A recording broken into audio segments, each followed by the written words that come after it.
Bonjour, Mishko Pognon Quain Adishnakas Mangdodam. Hello again, everybody.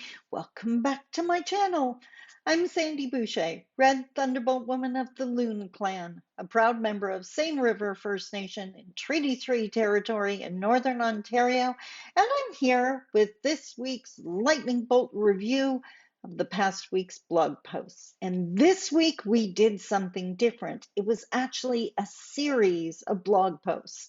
I was talking about the journey of the marginalized from feeling totally like you don't fit in to empowered. It's a journey that I have taken through the 4 steps, a journey that I've seen many people take. And I can honestly say right now, I know someone in every single one of the stages. I'm dying to hear what you thought because this week's blog post was kind of like a mini seminar. In fact, the information I presented is now part of my new seminar, The Evolution of the Marginalized, how to go from lost to safe and secure and confident. So this week was different. On Monday, I introduced you to the series and talked about internalized oppression because that's the basis of this work. So first off, we have to get clear on some terms. Prejudice, preconceived notions you have about people or a group, people that belong to a certain group or the group as a whole. So it's what you think of Indigenous people, Black people, newcomers, whatever the case, the marginalized group. It's those thoughts you have in your head even before you encounter them. It's the baggage you've inherited. And I'm not judging the people that handed you that baggage, because they probably got handed some baggage. But if you unpack it, the people that come next in your family line don't have to carry it. Now, discrimination is the actions based on that prejudice, those preconceived notions. It's the teacher not having as much patience for a student from a marginalized group, or it's the employer not hiring a certain person because of their cultural background. Those are blatant examples of discrimination, and it happens all the time. We have to unpack that too.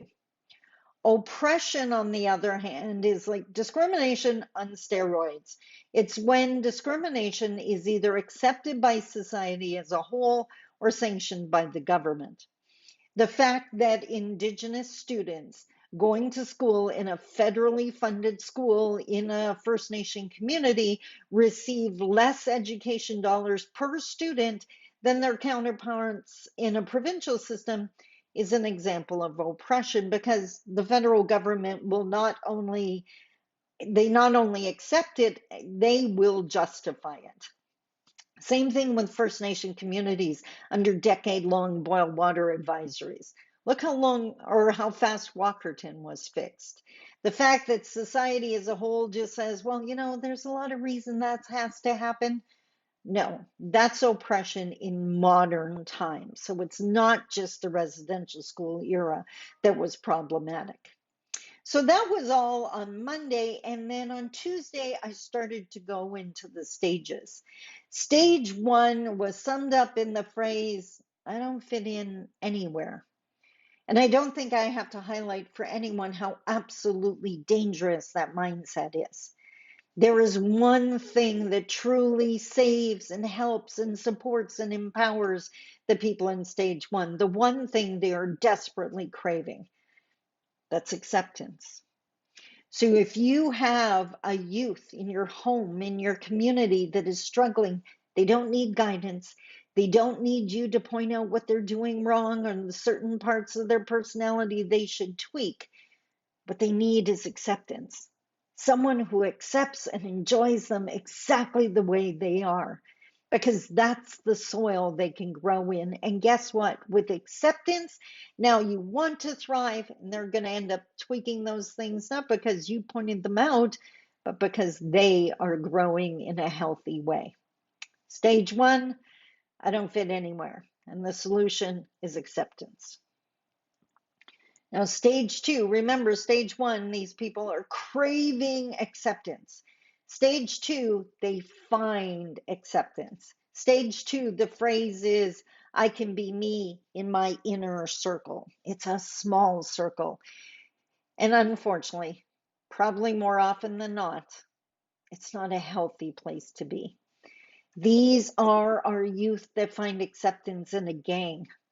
These are our youth and or our adults who find acceptance among other people that are using the way they are, whether it's alcohol or drugs. This is impoverished people finding support and acceptance amongst other impoverished people with no inclination to change. They see it as who they are and try taking pride in that, as opposed to an economic situation they have to be in. Can we be crystal clear? For Indigenous people, poverty is not our culture. Humility is, not poverty.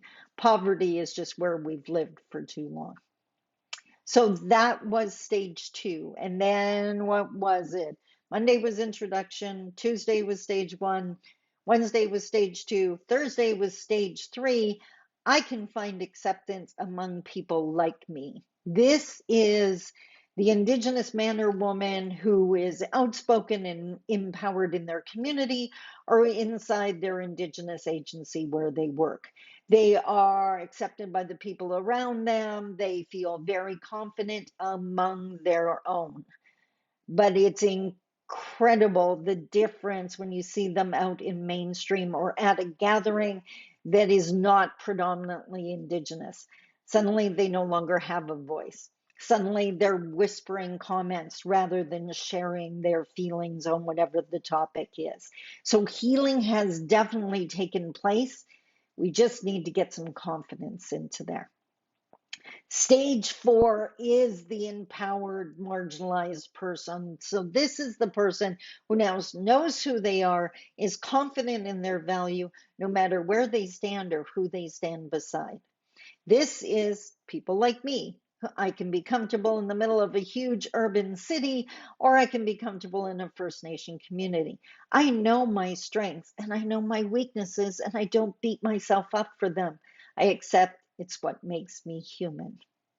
So there's the four stages from I don't fit anywhere to I fit everywhere. And this is the basis of my brand new seminar, The Evolution of the Marginalized. If you're in a First Nation community or working with one and you'd be interested in this seminar, well, you got to send me an email. I would love to know what you thought of this week's blog post. Send me an email for that too. Until next week, I hope you enjoyed this. If you like this, send me an email and let me know, because I can definitely do more series of blog posts if that's something that appeals to you. Until next week and blog posts returning on Monday, take care of you. I love you. Bye bye.